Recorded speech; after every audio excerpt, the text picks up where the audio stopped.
नमस्कार, NB news देख रहे हैं आप। मैं हूं आपके साथ संदीप तिवारी। देहरादून स्थित रेंजर्स ग्राउंड में सीएम पुष्कर सिंह धामी ने हरेला पर्व को बढ़ावा देते हुए वृक्षारोपण किया।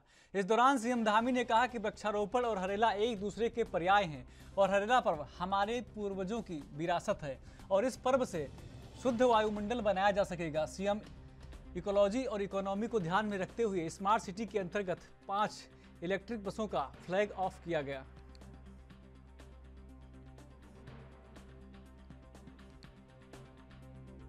देखिए, मैं सबसे पहले तो हमारे देश के यशस्वी प्रधानमंत्री मोदी जी का धन्यवाद करना चाहता हूं कि हमारे प्रदेश के अंदर जहां ऋषिकेश के अंदर आज एम्स संचालित हो रहा है और उसमें हजारों लोग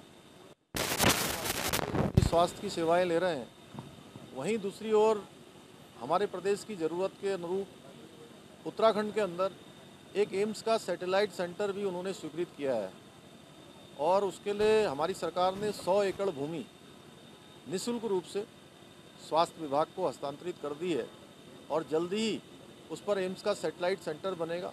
जो भी मौसम के अलर्ट आते हैं, मौसम विभाग द्वारा जो भी पूर्वानुमान बताए जाते हैं, उसके अनुसार हम लोग लगातार काम करते हैं। और इस बार पहले से ही, क्योंकि हर बार ये जो बरसात का सीज़न होता है, बरसात का समय होता है, हमारे लिए बहुत चुनौतीपूर्ण होता है, क्योंकि अधिक वर्षा होना, अधिक अतिवृष्टि होना, भूस्खलन होना, ये हमारे यहाँ की सामान्य घटनाएं हैं और इन पर हम लोग लगातार, आपदा प्रबंधन विभाग हमारा लगातार इस पर काम कर रहा है। जिलाधिकारी लगातार संपर्क में है और सीएम पुष्कर सिंह धामी ने सचिवालय में राजस्व विभाग की समीक्षा की। इस दौरान सीएम ने कहा कि सरलीकरण, निरस्तीकरण और समाधान के मंत्र पर काम किया जाए और जनता से जुड़ी प्रक्रियाओं को अधिक से अधिक सरल किया जाए। सीएम ने कहा कि स्वामित्व अभिलेख के 100% वितरण के लिए कैंप लगाए जाएं। साथ ही तहसीलदारों को भी स्थायी निवास प्रमाण पत्र निर्गत करने के आदेश दिए जाएं।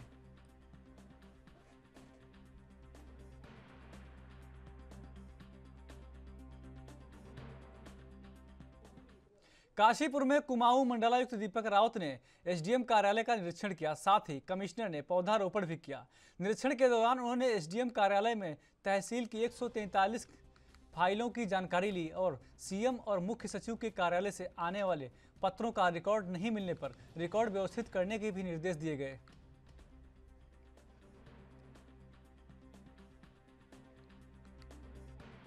देखिए, इसमें माननीय मुख्यमंत्री जी ने निर्देश दिए हैं कि एक तो सभी ऑफिसर्स को देखा जाए वहाँ पे काम कैसे चल रहा है, पब्लिक को कोई दिक्कत ना हो।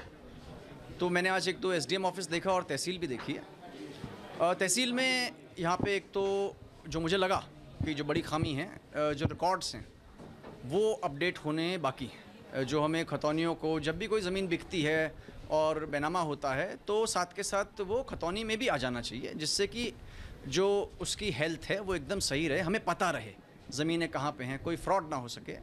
उसमें हम लोग काफ़ी पीछे हैं और इसमें बताया गया कि पूर्व में एक बार कभी 2013 में सर्वर ख़राब हुआ था, जो कि बहुत पुरानी बात है, अब तक उनको अपडेट हो जाना चाहिए था। तो इसमें कंसर्न एसडीएम और तहसीलदार दोनों को मैंने डायरेक्शंस दिए हैं। 1 महीने का समय इनको और दिया है कि इसमें इस गलती को अपनी सुधार लें। वसूली की समीक्षा यहाँ पर मैंने की, वसूली यहाँ पर ठीक है। इसके अलावा कुछ जो आवेदन होते हैं, उन आवेदनों का जिस प्रकार से पंजीकरण होता है उसमें भी सुधार की आवश्यकता है, ताकि हम कभी भी ट्रैक कर सकें कि क्या पेंडेंसी है, कौन सी चीज़ कहाँ पे अटकी हुई है, अननेसेसरी फाइल को घुमाया तो नहीं जा रहा है।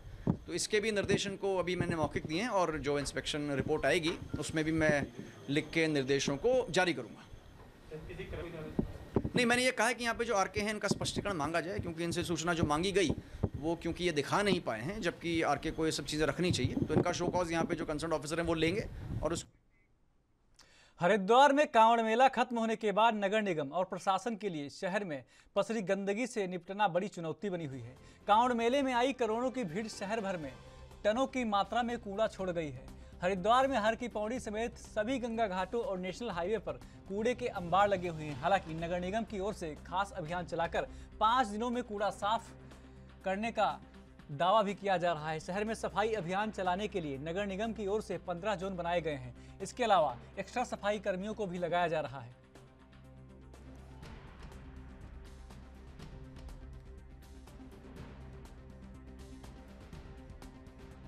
नगर निगम का अपना एक प्रोसेसिंग प्लांट है जो कि सराय में वर्तमान में भी चल रहा है। चालू अवस्था में है, तो उसी में हम लोग साइंटिफिकली सारा कूड़ा लेके जा रहे हैं, उसको पूरा प्रोसेस करेंगे हम लोग।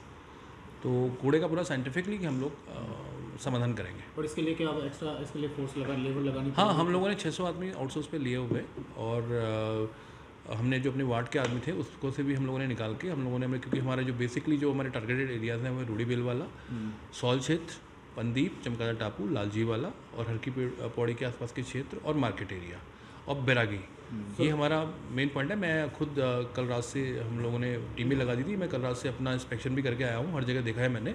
तो हम लोग 4-5 दिन का समय लगेगा इसको पूरा दिन रात काम करके, तभी जाके क्लीन होगा पूरा। ओवरऑल सर मैन पावर की बात करें कितने? देखिए, हम लोगों ने 1000 आदमी लगा रखे इस समय, और हर क्षेत्र। खटीमा के बीजेपी नेता राजगौरव सोनकर ने 12 जुलाई को कोतवाली में छात्र नेता दीपक मुंडेरा समेत उनके 5 साथियों के खिलाफ मारपीट और SC/ST एक्ट के तहत मुकदमा दर्ज करवाया था, जिसको लेकर अधिकारी जांच भी कर रहे हैं और उनके खिलाफ नोटिस भी जारी किया गया, लेकिन 5 आरोपी हाजिर नहीं हुए, जिसके बाद SSP के निर्देश पर SOG की टीम ने 5 आरोपियों को गिरफ्तार कर जेल भेज दिया है।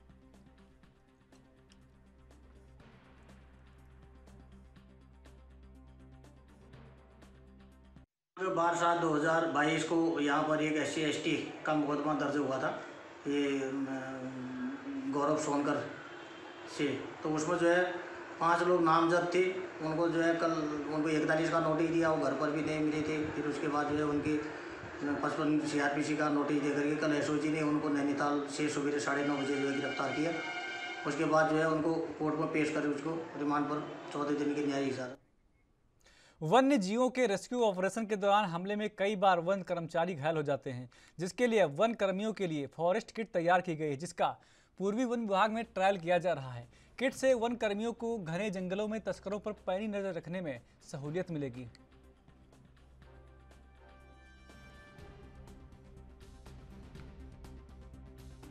जो है मानव वन्यजीव के जो प्रकरण है उसमें बहुत सारे जो जंगली जीव हैं उनको रेस्क्यू करना पड़ता है, और टाइगर, लेपर्ड आदि कुछ ऐसे जीव हैं जिनके रेस्क्यू के समय जो है कर्मचारियों की भी पूरी सुरक्षा जो है उसका ध्यान दिया जाना अति आवश्यक है।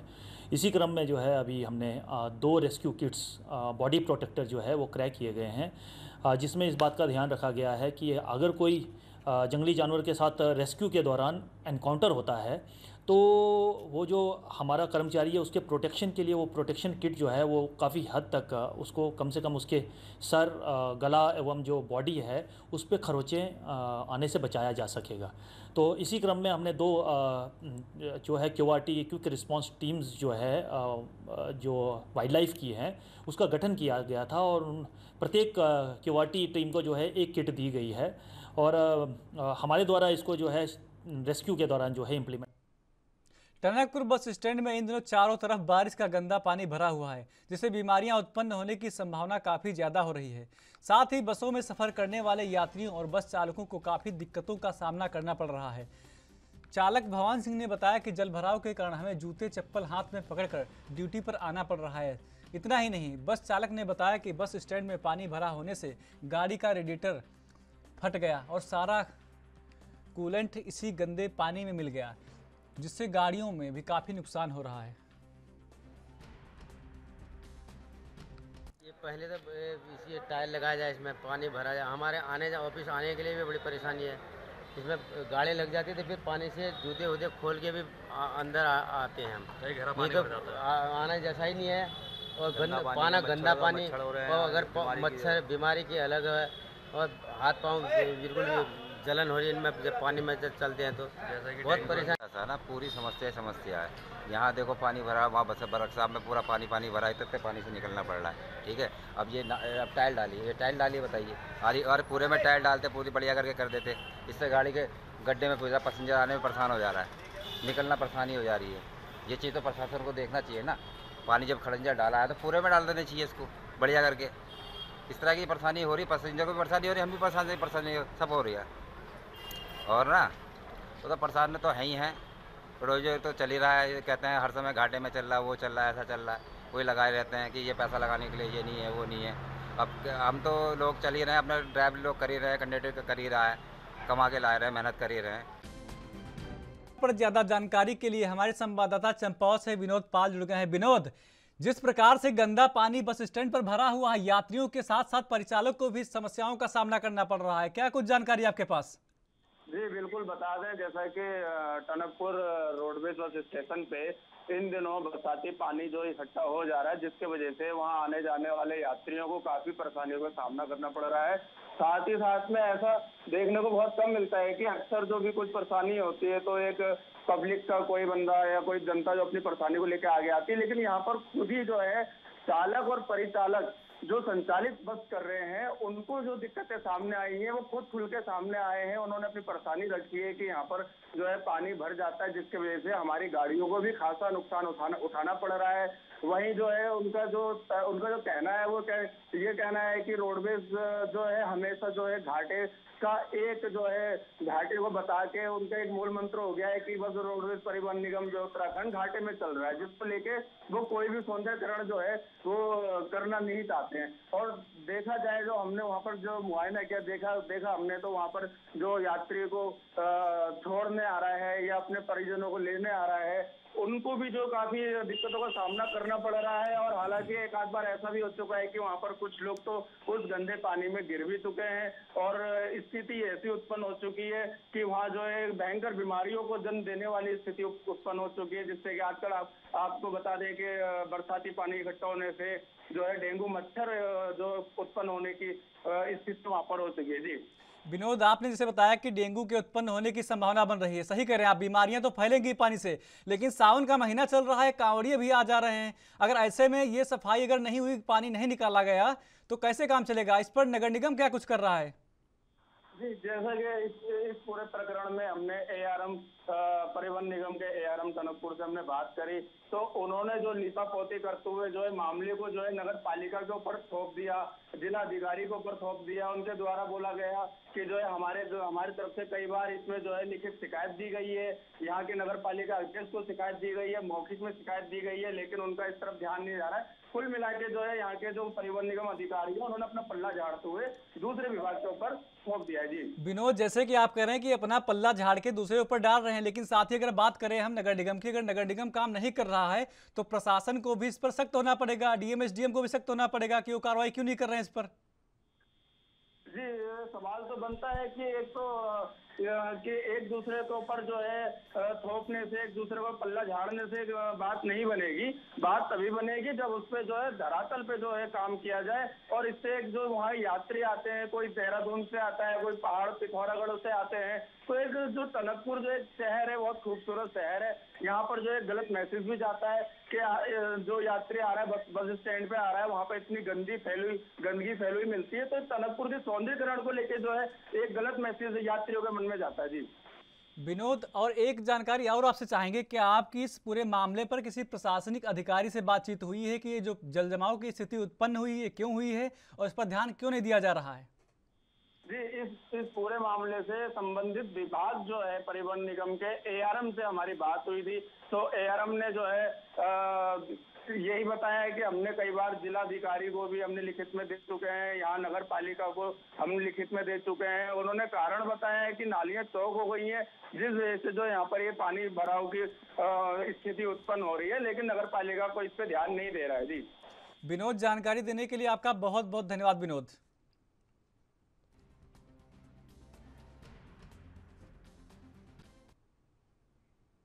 बढ़ते हैं अगली खबर की ओर। बाजपुर कोतवाली पुलिस ने 2 युवकों को गौशाला के पास 341 ग्राम चरस के साथ गिरफ्तार किया है। पुलिस ने पकड़े गए आरोपियों के खिलाफ विभिन्न धाराओं में मुकदमा दर्ज कर लिया है। आपको बता दें कि पुलिस की मुखबिर से सूचना मिली थी कि 2 युवक बाइक से चरस की तस्करी करने के लिए बाजपुर आ रहे हैं। सीओ वंदना वर्मा ने बताया कि अवैध पदार्थ की तस्करी के खिलाफ लगातार कार्रवाई की जा रही है। फिलहाल पकड़े गए आरोपियों से पूछताछ की जा रही है। तीसरे व्यक्ति को भी जल्द गिरफ्तार कर लिया जाएगा।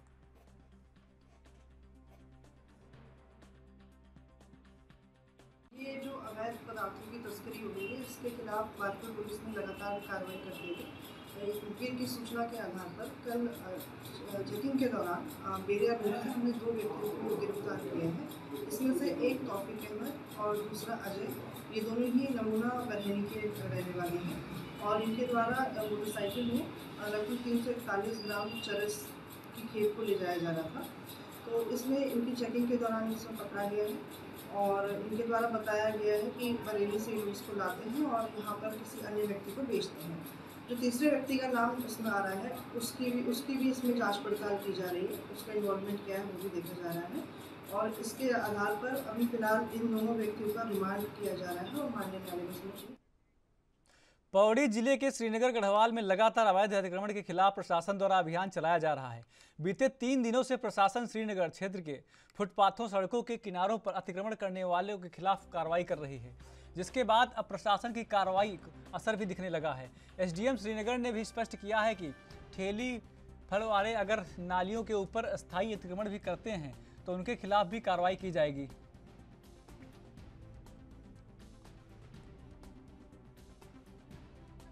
2-3 दिन पहले जो कार्रवाई शुरू करी गई थी, तो लगातार 3 दिन हम लोगों ने अतिक्रमण हटाया था। एक दिन थोड़ा सा मेजर एक्सरसाइज करी थी। उसके बाद व्यापार संघ के कई लोगों से के साथ मुलाकात हुई, बैठक हुई, सबको समझाया गया कि आप ही की भलाई के लिए है। तो ज़्यादातर लोगों ने पॉजिटिव अपना एटीट्यूड दिखाते हुए खुद ही हटाना शुरू कर दिया और खुद हटवा भी दिया। कुछ लोगों ने नहीं हटाया तो उन लोगों ने 2-3 दिनों का समय मांगा है, तो उनको दे दिया गया, तो सुविधा अनुसार अपना वो कर लेंगे। और मोस्टली को यही समझाया जा रहा है कि आप पटरी को पैदल चलने के लिए फ्री रखें। उसमें किसी ने रेलिंग लगा रखी है तो उन्होंने हटा ली, कई लोगों ने अच्छा हटाया, टॉयलेट्स हैं एक दो उन्होंने हटा ली, कुछ लोगों की सीढ़ियाँ थी उन्होंने उसको भी साफ कर दिया, कुछ लोग अभी भी बचे हुए हैं। इसी तरह से फल सब्जी और ये ठेले वाले जितने रहते हैं उनको भी लाइसेंस के हिसाब से बताया जा रहा है कि आपकी कहाँ तक की अनुमति हो। जिसके उत्तराखंड के खास बुलेटिन में खबरें और भी हैं, रुकते हैं छोटे से ब्रेक के लिए, जल्द हाजिर होते हैं।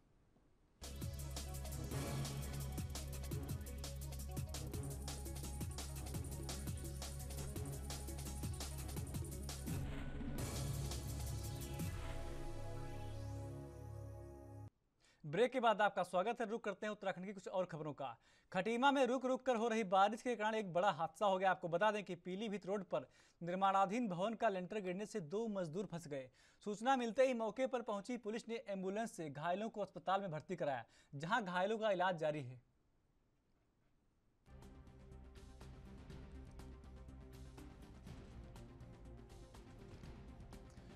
तो आपको बता दें कि खबर उत्तराखंड के खटीमा से है, जहां निर्माणाधीन एक बिल्डिंग का लिंटर गिर गया, जिसके अंदर कुछ मजदूर फंस गए। हालांकि मौके पर पुलिस प्रशासन पहुंचा और घायलों को अस्पताल में भर्ती कराया, उसके बाद उनका इलाज जारी है। हल्द्वानी में व्यापारियों ने जीएसटी के सर्वे का विरोध शुरू कर दिया है। व्यापारियों का कहना है कि अगर जीएसटी विभाग के अधिकारी बिना व्यापारियों को विश्वास में लिए सर्वे के नाम पर दुकानों में छापेमारी करेंगे तो उसका व्यापार मंडल पुरजोर विरोध करेगा और जीएसटी विभाग के खिलाफ जबरदस्त आंदोलन करेगा। व्यापारियों का कहना है कि खाद्यान्न से लेकर हर सामान पर जीएसटी लगा दिया गया है। आपको बता दें कि खबर हल्द्वानी से है, जहां हम लोग जीएसटी के विभाग के खिलाफ प्रदर्शन कर रहे हैं। सरकार का जो ये फरमान है कि व्यापारियों की दुकान में घुसकर उनकी जांच करेंगे, इसका हम हर हालत में विरोध करते हैं। किसी भी सर्वे छापे को किसी भी कीमत में बर्दाश्त नहीं किया जाएगा और कोई भी जीएसटी अधिकारी बिना व्यापारी संगठन को विश्वास में लिए किसी भी व्यापारी की दुकान में घुसेगा तो उनको मुंह तोड़ जवाब दिया जाएगा और उसे दुकान से बाहर भगाया जाएगा। पुतली बना दिया गया है। जीएसटी डिपार्टमेंट बिना किसी जानकारी के दुकानों में जबरदस्ती घुस के सर्वे कर रहा है और व्यापारी को बेवजह परेशान कर रहा है, जबकि हमारा व्यापारी हर अच्छे काम के साथ होता है। लेकिन सरकार और जीएसटी डिपार्टमेंट इस बात को नहीं समझ रहे हैं। हम जीएसटी डिपार्टमेंट को बताना चाहते हैं, अगर हमारे व्यापारी के साथ ज्यादती होगी तो हम पुतले भी फूकेंगे, आत्मदाह भी करेंगे, बाजार भी बंद करेंगे, हम कुछ भी करने को मजबूर हो जाएंगे। मैं आपसे वादा करता हूँ, इनके लिए हमें जो कुछ करना पड़ेगा हम करेंगे। ये सिर्फ व्यापारी का उत्पीड़न है, ये रिश्वत लेने के लिए आते हैं दुकानों पे। मैं आपको बताऊं साफ साफ, कुछ दुकानों से पैसे लेके गए भी हैं। तो आगे क्या रणनीति? हमारी रणनीति अभी इनका पुतला फूका है, कल हम मुख्यमंत्री को ज्ञापन देंगे, उसके बाद स्टेप बाय स्टेप चरण पर आंदोलन होगा बहुत बड़ा और लास्ट में हमें पूरा उत्तराखंड। वहीं सुल्तानपुर पट्टी के व्यापार मंडल के पदाधिकारियों ने केंद्र सरकार द्वारा खाद्य पदार्थों पर बढ़ाई गई जीएसटी दूर करने को समाप्त करने के लिए आपको बता दें कि सेल टैक्स विभाग द्वारा व्यापारियों के प्रतिष्ठानों पर लगातार छापेमारी की जा रही है। आपको बता दें कि इसी के विरोध में मुख्यमंत्री को संबोधित ज्ञापन एसडीएम को सौंपा गया। इस दौरान व्यापार मंडल के पदाधिकारियों ने आपको बता दें कि उनकी मांग पूरी न होने पर अनिश्चितकालीन प्रतिष्ठानों को बंद करने की सरकार की चेतावनी दी है। आपको बता दें कि सुल्तानपुर पट्टी के व्यापार मंडल अध्यक्ष अंकुर अग्रवाल के नेतृत्व में व्यापारी बाजपुर के एसडीएम कार्यालय में एकत्र हुए, जहां व्यापारियों ने मुख्यमंत्री को संबोधित ज्ञापन एसडीएम राकेश चंद्र तिवारी को सौंपा। इस दौरान व्यापारियों ने केंद्र सरकार द्वारा खाद्य पदार्थों पर लगाई गई जीएसटी दर और सेल टैक्स विभाग द्वारा व्यापारियों के प्रतिष्ठानों पर लगातार की जा रही छापेमारी का विरोध भी किया।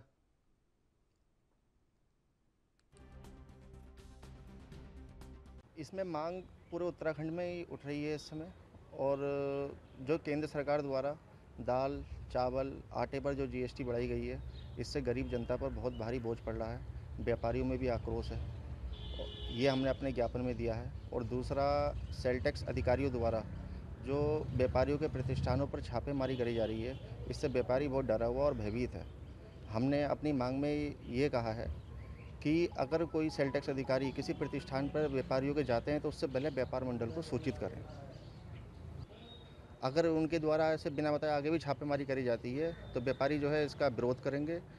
हम अपने जो हमारे व्यापार मंडल है, हमारी जो दुकानें हैं, जो हमारे प्रतिष्ठान हैं, हम उन्हें अनिश्चित काल के लिए। उत्तर प्रदेश से उत्तराखंड में लाए जा रहे अवैध तमंचे की शिकायत पर एसएसपी के निर्देश पर एक टीम का गठन किया गया, जिसमें एसओजी और पुलिस टीम को संयुक्त रूप से लगाया गया, जिसको लेकर पुलिस टीम चेकिंग कर रही थी। तभी मुखबिर की सूचना पर करबला के मैदान में 2 संदिग्धों को गिरफ्तार कर लिया गया। तलाशी में जिनके पास से 5 तमंचे और 3 जिंदा कारतूस बरामद किए गए। अपर पुलिस अधीक्षक चंद्रमोहन सिंह ने बताया कि ये लोग उत्तर प्रदेश से उत्तराखंड में किसी बड़ी घटना को अंजाम देने की फिराक में थे, जिसको लेकर ही ये लोग किसी अन्य को तमंचे सप्लाई करने आए थे। अवैध असलों की बिक्री की रोकथाम के लिए एसएसपी सर द्वारा लगातार निर्देश जारी किए गए हैं, और जैसे कि पूर्व में भी यहाँ पर इस तरह की कई घटनाएं आई हैं कि जो फायरिंग की घटनाएं हुई हैं जिसमें अवैध असलों का जो इस्तेमाल होता है। तो इसके लिए हमारे द्वारा जो है टीम का गठन किया गया, जिसमें सीओ कासेपुर और इंस्पेक्टर कोतवाली के निर्देशन में एक टीम का गठन किया गया, और इसमें मुखबिरी तंत्र को भी लगाया गया। तो इसमें सूचना मिली कि कुछ लोग इसमें अवैध असले जो है कासेपुर में बेचना चाहते हैं, तो इसमें टीम के द्वारा बहुत अच्छा काम किया गया, और कल 2 व्यक्तियों को गिरफ्तार किया गया, जिनमें से 315 बोर के 5 अवैध तमंचे और 315 बोर के ही जिंदा कारतूस बरामद किए गए। सर, ये लोग जो पकड़े गए हैं, क्या इनका पुराना कोई रिकॉर्ड? इन पर 2 मुकदमे, एक एनडीपीएस का और एक शस्त्र अधिनियम का पूर्व में भी है, जो कि एक तो 2022 का ही है और एक 2021 का है। तो ये आदतन अपराधी हैं, इससे साबित होता है, और अभी इनसे पूछताछ भी की जा रही है। ये उत्तर प्रदेश से इन असलों को लाए थे, कासेपुर में बेचने जा रहे थे, और जिनको देना था, क्या पता वो कोई बड़ी घटना को करते, इसमें जांच चल रही है कि इनको देना था, वो उसका क्या प्रयोग करते। पौड़ी जिले के चौबल बट्टाखाल विधानसभा के सतपुली तहसील के अंतर्गत 20 वर्षीय युवती ने एक व्यक्ति पर शादी का झांसा देकर दुष्कर्म करने का भी आरोप लगाया है। इस संबंध में युवती के परिजनों ने एसडीएम से कार्रवाई करने की मांग की। साथ ही युवती ने युवक पर जान से मारने की धमकी देने का भी आरोप लगाया है। युवती ने बताया कि पहले तो युवक द्वारा उसके साथ शादी का वादा किया गया और बाद में शादी से इनकार कर दिया गया। मामले को लेकर एसडीएम सतपुली ने बताया कि तहसीलदार को जाँच के निर्देश दे दिए गए हैं।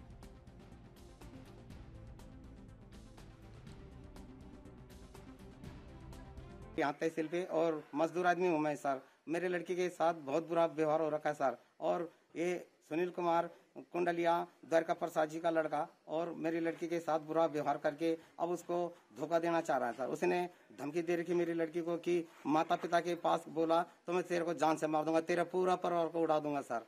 और मेरे को इससे बहुत खतरा है, और अपनी यहाँ तहसील पे आ रखा हूँ सर। अब मैं उसके लिए उसके खिलाफ चल रहा हूँ सर। उसने शादी के लिए बोला, इसको फिसलाया मेरी लड़की को, अब इनकार करा कि तू नीच घर से है, मैं नहीं रखूंगा अपने घर पे तेरे। मुझे हाल ही में एक तहरीर प्राप्त हुई है जो मेरे क्षेत्र अंतर्गत है, तो इसमें एक नाबालिग लड़की के साथ में दुष्कर्म का मामला सामने आया है। इसमें मैं नायब तहसीलदार लेवल से जांच करवा रहा हूँ। इसमें जो भी होगा आगे जो कानूनी कार्रवाई होगी वो पूर्ण रूप से अमल में लाई जाएगी। सर, यहाँ पे इनका कहना है, परिवार का कहना है कि हमें जान मान का खतरा है या जाति सूची का प्रयोग किया जा रहा है इस तरह से।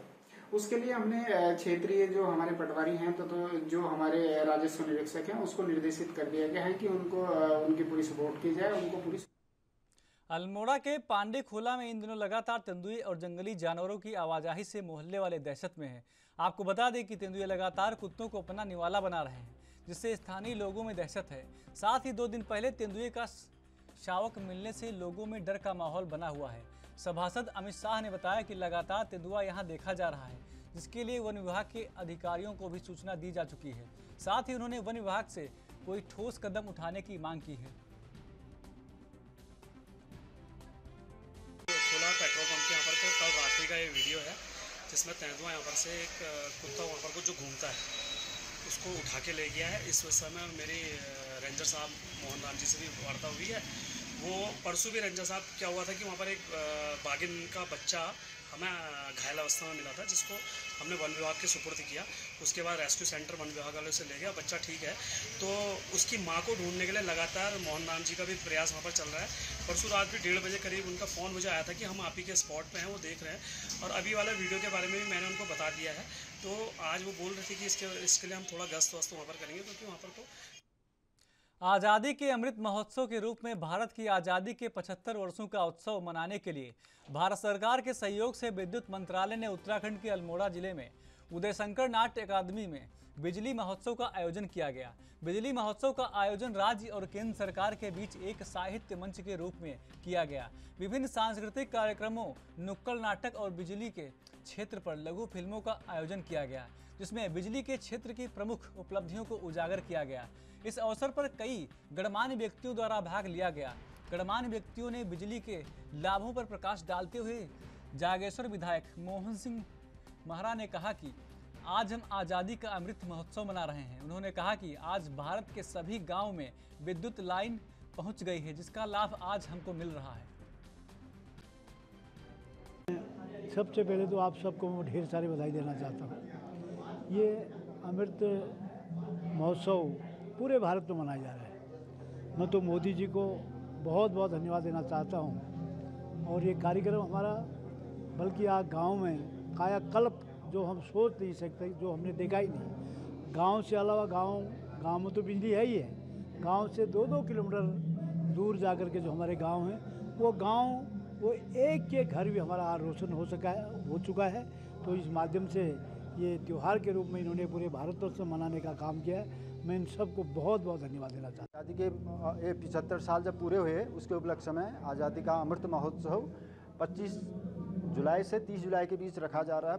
हम लोग पूरे उत्तराखंड में और यूपी के लगभग 36 डिस्ट्रिक्ट हैं जिसको हम लोग कवर कर रहे हैं। इसका मुख्य उद्देश्य ये है कि हम बिजली के क्षेत्र में जैसे सौभाग्य योजना या दीन दयाल उपाध्याय ग्रामीण विकास योजना, उसके तहत क्या क्या फैसिलिटी दी, और आज हम ये बताना चाह रहे हैं कि हम उत्तराखंड के इस खास बुलेटिन में इतना ही। बाकी देश प्रदेश की तमाम खबरों के लिए देखते रहिए ANV न्यूज़। नमस्कार।